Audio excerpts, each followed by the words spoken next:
Hi, everyone. In this segment, I'm going to talk about meds.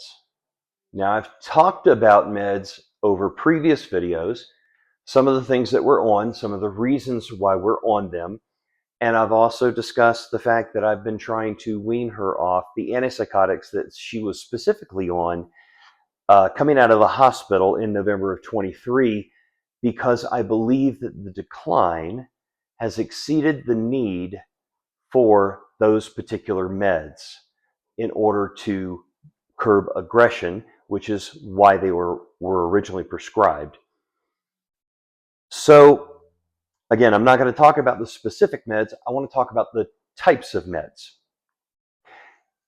Once you, your loved one, your doctor have discussed what meds that your loved one is going to be on, ask if you can get them in a dissolvable tablet.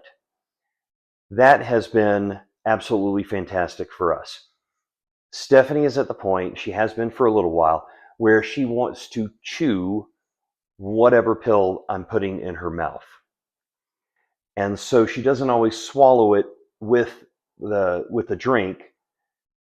So I have to find other ways to get it down her. Now, if it's dissolvable and she does swallow it, then that's perfectly fine. Otherwise, she'll chew it up in her mouth and it won't taste nasty because it's designed that way. It's designed to be held in the mouth. Not a lot of meds actually come this way, but you may get lucky depending on what your loved one is on, and you can use those. Those are fantastic. The others, though, like for sleep time, I give Stephanie 75 milligrams of an immediate release Seroquel, otherwise known as quetiapine, and 100 milligrams of extended release quetiapine or Seroquel. So the immediate release, she gets it in her mouth, and if she chews it, that's perfectly fine. It's just going to do what it's going to do by the time it reaches her stomach and transfers into the bloodstream. But with the extended release, I want to try and get that down her whole without her chewing it. And again, that's very difficult now. So one of the ways that I try is, of course, the thickener in the drink does help a little bit for her to be able to swallow the pills. The other thing I do, though, and this is at nighttime, this is after dinner, right before bed, when I'm giving her the pills, we'll have a dessert. And I know I've talked about processed sugars and wanting to stay away from them, things like that, but this is something similar to the gummies that I use for her multivitamins and the turmeric and the biotin.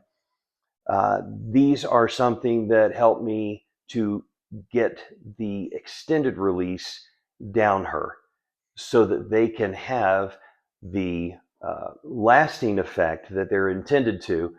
Otherwise, if she chews them up, the efficacy of the med is just not quite there. Now, fortunately, she has enough Seroquel at a maintenance level in her body that, as you add to it at night, it will help her sleep. It just is not working exactly the way it should. So again, dessert. I use a lemon or a fudge pudding. She loves tapioca. And then the one that I prefer is this Oikos high protein, zero sugar. It's sweetened with stevia, but zero sugar. This is the one I prefer. So in any given week, 3 to 4 nights a week, I will give her the yogurt because it's also helping gut health. It's helping to keep things going the way they should, just like adding in probiotic. So those are the things that I use to help get meds down her. You can also use things like a lot of people like to use applesauce. You could use ice cream. You could use gelato.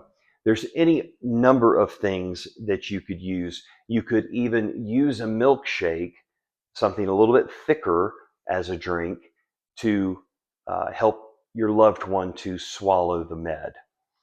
Those are just some suggestions. I've shown you what I use, and there's plenty of other resources out there that can tell you different ways to help get the meds down them, or other things to utilize if you don't want to give them pudding, tapioca, or yogurt, something, or ice cream, something like that.